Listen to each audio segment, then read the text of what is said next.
It is a privilege to come to Canada. It is not a right. Il y a beaucoup de provinces qui ont levé leurs mains pour accueillir les Ukrainiens. Et voilà qui me disent, ben non, on n'en veut plus. There's a leadership review coming up for Danielle Smith. She's playing to her base, and it's very disturbing. 99% of economic growth in Canada is reliant on newcomers to keep coming to this country, full stop. Even were we to have a baby boom today, it would take 20 some years to make these young babies productive members of the economy, because we can't get out of this without immigration, and we can't have a birth rate. You have countries like South Korea that are facing a wall and some existential issues. Would not like to wind up in that position.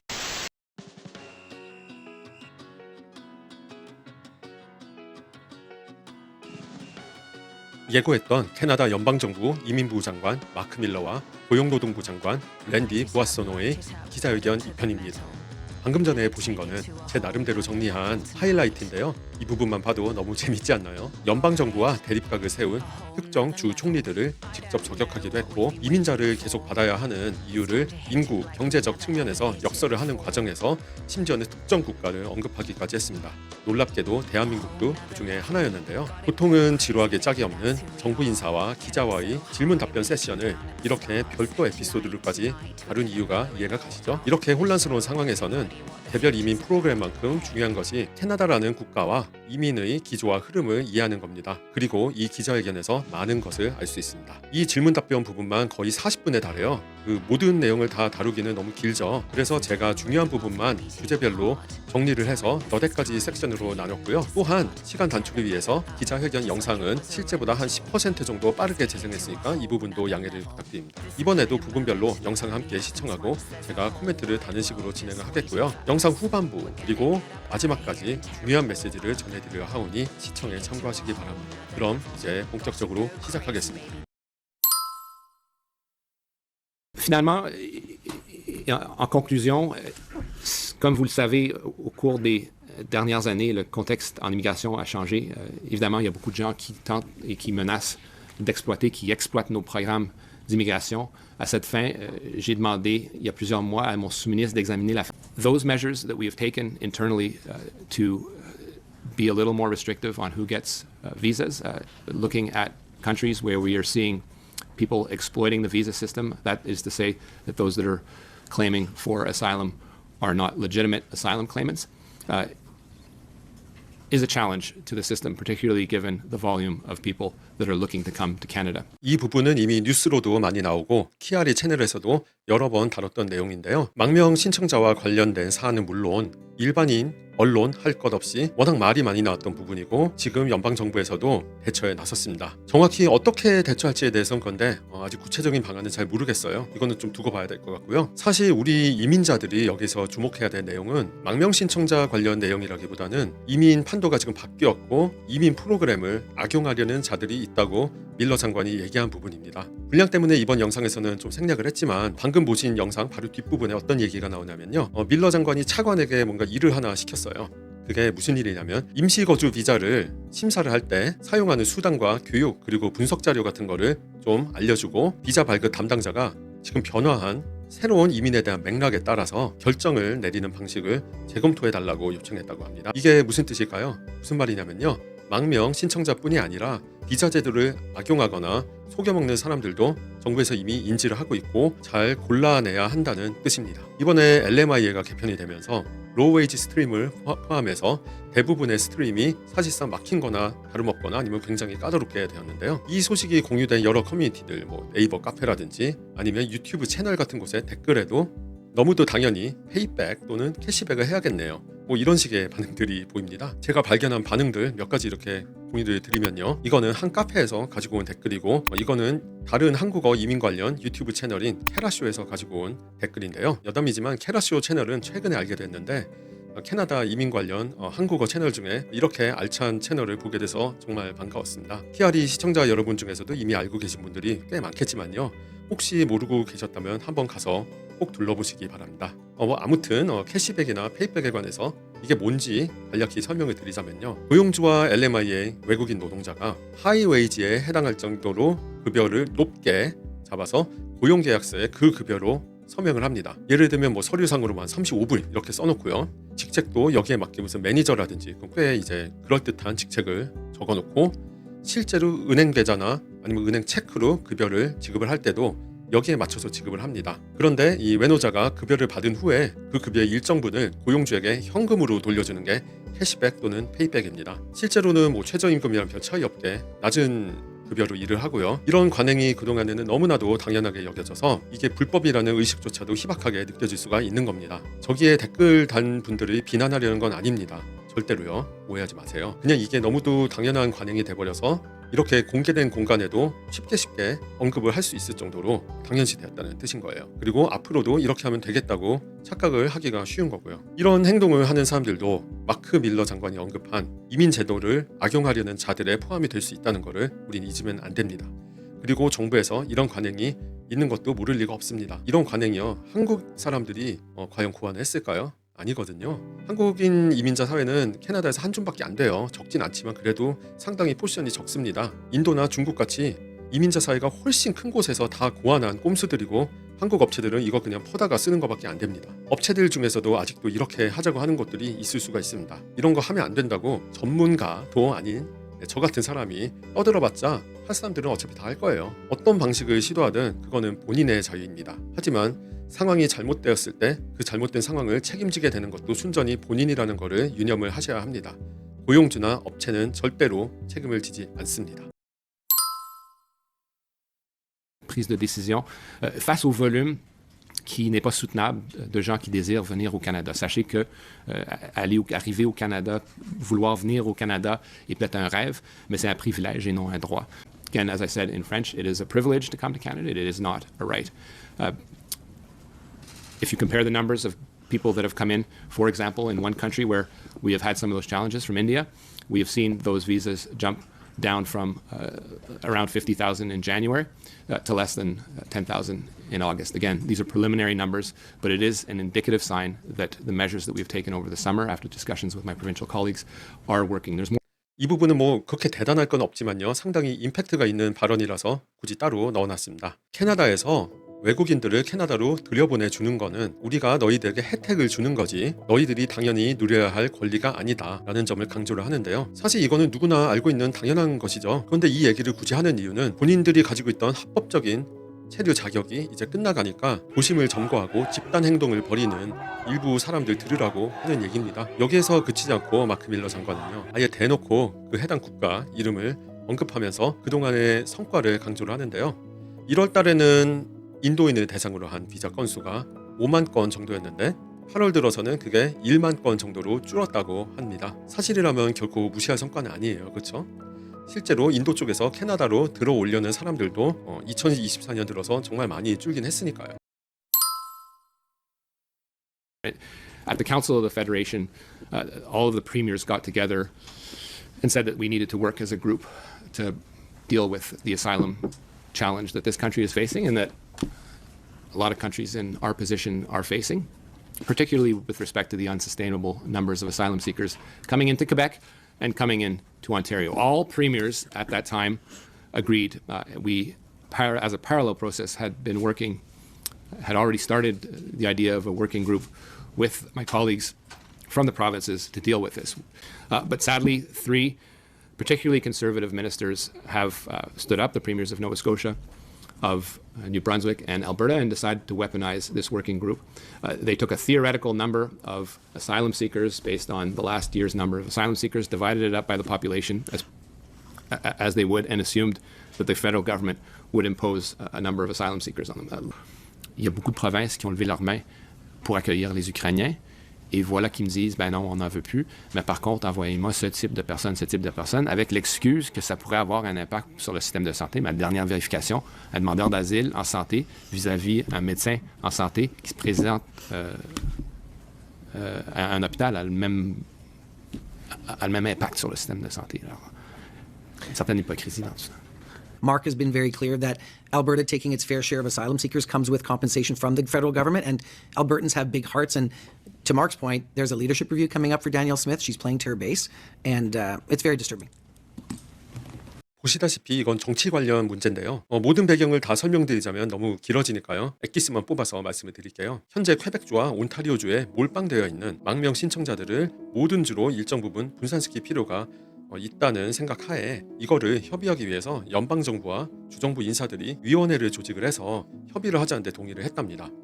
그런데 보수당이 집권 중인 노바스코샤주, 뉴브런즈윅주 그리고 엘버타주의 총리들이 일종의 통수를 쳤다고 지금 밀러 장관은 주장을 하고 있는데요. 이 사람들이 어떤 일을 했냐 하면은 주별 인구 비율대로 작년 망명 신청자 수를요 단순히 그냥 산수로 계산을 해서 그러니까 나누기를 한 거죠. 연방 정부에서 자기들 주에 뭐 망명 신청자를 얼마나 보낸다 이런 식으로 이제 얘기를 한 겁니다. 확정되지 않은 정보를 정치적인 프로파간다로 이용을 했다는 뜻이에요. 밀러 장관은 이 위원회를 자기들의 정치적인 도구로 삼아서 일종의 무기처럼 휘두르고 있다는 의미에서 웨포나이즈라고 표현을 합니다. 이런 표현을 밀러 장관이 굳이 쓴 이유는요. 방금 언급한 이 세 개 주가 이런 행동을 하는 이유가 순전히 자기들 지지율을 관리하려는 소행으로 보인다고 판단했기 때문이에요. 일단 뉴브런즈윅주는요. 10월 21일에 총선이 있습니다. 한 보름 뒤에요. 그리고 노바스코샤주는 10월 19일에 지방선거가 있고 내년 7월에 총선이 있습니다. 그리고 마지막으로 엘버타주는요. 집권당인 UCP 내에서 11월 초에 리더십 리뷰라는 거를 합니다. 한마디로 지금 당의 리더가 일 똑바로 하고 있는지 검토하고 평가하는 그런 행사를 의미하는데요. 최근에 특히 데니엘 스미스 총리가 요즘 여러모로 비범한 행보를 보이면서 말이 많이 나오고 있어요. 여기저기에서. 이분에 대해서는 나중에 따로 얘기할 일이 있을 거예요. 왜냐하면은 엘버타주 주정부 이민인 AAIP에 대해서 별도 영상으로 다룰 건데 여기에서 데니엘 스미스 총리의 행보가 언급이 안 될 수가 없거든요. 그리고 이전에 우크라이나인들이 많이 들어왔을 때는 여러 주에서 쌍수 들고 환영을 하더니 지금은 망명 신청자들 못 받겠다라고 주들이 뻗고 있는 게 굉장히 거슬린다라고 밀러 장관은 표현을 합니다. 근데요 사실 이 부분에 대해서는 엘버타주 데니엘 스미스 총리를 비난한 부분이 크다고 생각이 듭니다. 실제로 엘버타주는 서스캐처원주 그리고 매니토바주와 함께 우크라이나계 비율이 가장 높은 주 중에 하나고요. 그러다 보니까 우크라이나인들을 굉장히 환영을 했어요. 이전부터. 그런데 이제 재밌는 부분은요. 스미스 총리가 올해 1월만 해도 2050년까지 엘버타주 인구를 1000만 명 이상으로 늘려서 정치적, 경제적 파워를 키워야 된다. 이런 식으로 얘기를 했다가요. 올해 8월 들어서는 갑자기 180도 급선회하더니 연방 저스틴 트루도 정권을 비난을 하면서 이민 시장이 엉망진창이 되었다. 그래서 이민자를 최대한 덜 받아야 된다. 이런 식으로 스탠스를 완전히 바꿨습니다. 바로 이 부분에 대해서 밀러 장관은 일침을 가한 겁니다. Canada's internal birth rate is at record lows. If we're slowing down immigration, is there a plan to find other ways to keep the population stable in the long run? I mean, asking me to tell people to have babies, that's way out of my comfort zone. But I think the reality is we all face as countries in our position challenges with birth rates. That is part of the reason why we need immigration. Even were we to have a baby boom today, it would take 20 some years to make these young babies productive members of the economy, which is probably the last way you look at them when you have birth. It's a beautiful event, but that's reality. So because we can't get out of this without immigration, and we can't have a birth rate that we see other countries going down as well with low immigration. You have countries like South Korea that are facing a wall and some existential issues if they don't address things in the next few years. Would not like to wind up in that position. 드디어 한국을 언급한 부분입니다. 많이들 기다리셨죠? 혹시 목차를 통해서 이 부분으로 직행한 분이 계시다면요. 염치 없지만 다른 부분도 꼭 시청을 해주시기 바랍니다. 유튜브 채널에는요. 구독자와 조회수만큼 중요한 게 또 있어요. 뭐냐면요. 바로 시청 지속 시간입니다. 한마디로 영상을 오래 볼수록 채널에는 이득이 된다는 뜻인데요. 키아리 채널은 여전히 부족한 부분이 많지만 눈에 보이지 않는 부분에서도 많은 노력을 들이고 있으니까요. 성의를 봐서라도 잘 부탁드리겠습니다. 또한 100일간의 공백을 깨고 최근에 복귀를 하고 나서 시청자 여러분 중에 구독자와 구독자가 아닌 분의 비율이 이렇게 압도적으로 차이가 많이 나는데요. 또한 염치 없지만 영상을 조금이라도 재밌게 보신 부분이 있다면 과감하게 구독 버튼 눌러주시기 바랍니다. 클릭 한 번이지만 이런 소규모 채널에는 정말로 큰 힘이 됩니다. 그럼 본론으로 다시 갈게요. 한국을 언급한 이유는 굉장히 간단합니다. 인류 역사상 단일 국가로서 가장 낮은 출산율을 기록하고 있고요. 그 기록을 매년 스스로 경신하고 있잖아요. 그러니까 전 세계에 모두 다 알려졌죠, 이게. 게다가 이민자도 별로 받지 않아서 미래가 대단히 불투명한 국가라 밀러 장관도 굳이 언급을 한 것 같습니다. 이게 다 엄연한 사실이긴 하지만요. 그래도 밀러 장관이 이민자의 중요성에 관해서 이렇게 강조를 하면서 한국을 굳이 언급을 하면서 팩트 폭력을 가하니까 참 기분이 묘하더라고요. 생방송으로 이 기자회견 보다가 이 부분 나왔을 때 정말 말 그대로 뿜었습니다. 뭐 어쨌든 맞는 말이긴 합니다. 대체로 캐나다는 지금 당장도 가용 인력이 상당히 필요한 상황이에요. 이렇게 이민 시장이 엉망진창이 된 상황에도요. 그런데 아이들은 지금 태어난 아이들은 나중에 경제 활동을 실제로 하는데 20년 이상 걸릴 수밖에 없으니까 지금 당장 필요한 인력은 이민자로 아무래도 때울 수밖에 없다. 그래서 이민자를 받지 않을 수가 없고요. 사실 이거는 엄연한 현실이고요. 내년에 총선을 해서 정권이 바뀐다 그래도 이 현실이 바뀌지는 않을 겁니다. 그러니까 이건 변함없는 사실이란 거예요. 그렇기 때문에 상식적으로 생각을 하면은 장기적으로 봤을 때 캐나다가 이민문을 닫을 가능성은 없을 겁니다. 하지만 단기적으로는 어떨까요? 조금 얘기가 다를 수가 있는데요. 현재 이민자들은요, 단기적인 큰 변화에 영향을 크게 받을 수밖에 없어요. 그렇죠? 지금 캐나다 안에 계신 분들, 그리고 조만간 캐나다에 오실 예정이거나 오시는 거를 고려하시는 분들 이야기입니다. 그러니까 단기적으로는 또 상당히 다를 수가 있는 얘기거든요. 다음 섹션은 이 섹션과 내용이 이어지니까요. 일단 영상을 하나 더 보고 얘기를 계속 이어가도록 하겠습니다. To put some numbers to what Mark's just said, as the guy that looks at the labor data and the economic growth data, 99% of economic growth in Canada is reliant on newcomers to keep coming to this country, full stop. By 2032, our entire growth as a country, population growth, will be based on newcomers coming to this country. And this is also against the backdrop, I'll go into a sector of the economy right now, 400,000 skilled trades workers will retire by 2032. It's the great tsunami. It's just happening. Demographics is destiny. The other piece, though, is that with all the building that we're doing, the things that we want to achieve, we've got another demand of about 300,000 more skilled trades workers. 영상에 참 놀랄만한 내용이 나왔죠. 한마디로 신규 이민자가 아니었다면 캐나다는 공식적인 경기 침체에 들어갔을 거란 뜻입니다. 지금도 경제 성장률이 마이너스는 아니에요. 캐나다가 최소한 공식적으로는요. 그런데 체감상으로는 경기 침체 상태 그 자체거든요. 근데 그것도 모자라서 그동안 쭉 이민자들을 경제 부스터 삼아가지고 실제보다 경제 상태가 부풀려졌다는 거예요. 지금 이 상태가요. 또한 2032년까지 베이비 부머 세대들의 대규모 은퇴 러시가 쓰나미처럼 몰려올 거다. 그런 전망을 했습니다. 그러니까 숙련 기술자들이 확 줄어들 거고요. 그래서 부하소노 장관은 숙련 기술자를 계속 받아야 한다는 주장을 펼치고 있습니다. 한편 말이죠. 어떤 한인 업체에서는 이 영상을 본 건지 다른 뉴스 기사를 본 건지 모르겠지만 자기들 채널에서 이 부분을 언급을 하면서 이민자에 대한 경제적 의존도가 워낙 높기 때문에 연방 정권이 바뀌어도 이민문은 닫힐 가능성이 낮다. 이런 견지를 펼쳤습니다. 그동안 한인 업체들이 보여준 캐나다 정치 경제 상황에 대한 처참한 수준의 무지함을 생각을 하면 이 부분 인지하고 언급하는 것만으로도 참 박수를 받을 만한 일입니다. 물론 기준치가 워낙 낮기 때문에 제가 딱히 칭찬하는 건 아니에요. 다만 이 사실을 정권이 바뀌어도 별 문제 없을 거라는 식으로 표현을 하는 거는 참 어폐가 있습니다. 좀 심하게 말하면 지극히 자기중심적이고 심지어는 이기적인 언사라고 볼 수도 있는데요. 그런데 조금 전에 말씀드렸듯이 장기적으로는 물론 문제가 없을지도 모릅니다. 실제로 이 나라는 이민자 없으면 안 굴러가는 나라니까요. 그런데 그 업체 본인들의 현재 고객들과 그리고 가까운 미래의 고객들은요. 단기적인 상황에도 영향을 크게 받게 된다는 점입니다. 이 부분에 대해서 얘기를 하지 않고 있어요. 자기들이야 장기적으로 큰 문제 없죠. 네? 어차피 영주권, 시민권 다 있을 텐데 문제될 게 있을까요? 그리고 이쪽 업계 망하면 뭐 접고 딴 일 하면 되죠. 실제로 저 몬트리올 있을 때 몬트리올에서 가장 큰 유학원 중에 하나도 그때 퀘벡 주정부 이민이 좀 분위기가 안 좋아지니까 싹 접어버리고 식당 차리더니 식당 아주 잘 하더라고요. 뭐 그런 식으로 전직할 수 있는 겁니다. 근데 이민자들은 안 그렇잖아요. 한번 상황 꼬이면은 앞으로 정말 오랫동안 정신없이 꼬이고 고생할 수 있게 되는 건데 그 부분에 대해서는 쏙 빼먹고 있는 겁니다. 이것뿐만이 아니라 요즘 상황이 워낙 어려우니까 업체들이 온갖 우스꽝스러운 모습들을 많이 보여주고 있어요. 참 저는 거의 매일 웃고 삽니다. 그런데 혼자 웃기에는 조금 아까울 때도 있어서요. 언젠가 한 번은 함께 웃으면서 즐길 기회를 마련할 수 있으면 좋을 것 같습니다. Et c'est la raison pour laquelle on y va de façon mesurée. Les annonces aujourd'hui sont des annonces qui sont ambitieuses. Puis je pense pas aussi qu'il faut attendre, puis il faut s'attendre à des résultats du jour au lendemain. On essaie de freiner un très gros paquebot, puis ça prend du temps. Simply in English, and I wanted to add this for those crunching the numbers, that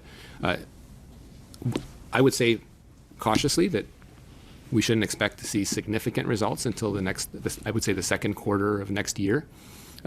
This is like slowing down a big ship, and it takes some time to slow down and to turn, and it will take time. 이게 마지막인데요. 마크 밀러 장관의 이 발언은요. 기자회견 끝에서 나온 말은 아니에요. 후반부에서 나왔지만 끝은 아닌데 결론으로서 참 적절한 말인 것 같아서 끝으로 끌고 왔습니다. 제가 세상은 참 정신없이 빠르게 돌아가지만요, 한 국가를 운영하는 일은 결과를 볼 때까지 상당한 시간이 걸릴 때가 많습니다. 너무 당연한 말이다 보니까 우리는 이 사실을 자주 잊어버리곤 해요. 저도 마찬가지고요. 지금 이렇게 캐나다에서 이민문을 좁히고 있는 것도 실제 효과를 보려면 상당한 시간이 필요할 거라는 뜻인데요. 그 효과가 나타나기 전까지는 이민문이 다시 넓혀지지 않을 수 있다는 의미로 받아들일 수도 있겠습니다. 이렇게 혼란이 가득한 상황에는요, 이런 메시지들의 행간도 읽을 줄 알아야 합니다. 그리고 흘러가는 흐름도 예민하게 파악을 해야 하고요. 방금 제가 말씀드린 부분이 그냥 뇌피셜이라고 생각을 할 수도 있겠지만요, 이거는 지금 흘러가는 흐름에 입각해서 이야기를 한 거고, 내년 총선 결과가 어떻게 될지 사실 굉장히 뻔히 보이는 상황에서 이런 얘기를 하는 겁니다. 그런데 자기들이 몸담은 시장이 어려워지니까요, 단기적인 이득에만 혈안이 돼서 고객이 안을 수 있는 리스크가 얼마나 어마어마한지에 대해서는 빚전인 사람들에게 쉽게 넘어가면 안 됩니다. 반드시 정신 바짝 차리고 주의하시기 바랍니다. 마치 모든 게 엄청 긴박한 상황인 양 뭐 하나 뉴스만 뜨면은 아주 엄청 급하게 영상을 올리면서 참 급박한 분위기를 조성을 하고요. 아주 짧고 빠른 템포로 부분적인 정보만 계속 퍼붓는 식으로 하는 그런 행태도 좀 보여요. 그렇게 자기들에게 유리하게 판을 짜놓고 고객들에게 혼동을 주려고 시도하는 그런 모습도 많이 보입니다. 여러분, 이렇게 혼란스러운 상황일수록 정신 단단히 먹어야 하고요. 헛된 희망이 깃든 말들에 현혹되지 마시기 바랍니다. 어디에서나 정보를 접할 수 있는 시대지만 그만큼 수많은 정보 중에 본인에게 도움이 되고 거짓이 아닌 정확한 사실을 찾는 능력은 그 어느 때보다도 중요해졌습니다. 항상 그래왔지만요, 키아리 채널은 그런 능력을 찾으시고 키우시는데 도움을 드리기 위해서 항상 최선을 다하도록 하겠습니다. 여기까지 시청해주신 여러분께 감사의 말씀 드립니다. 다음 영상에서 다시 뵙도록 하겠습니다. 감사합니다.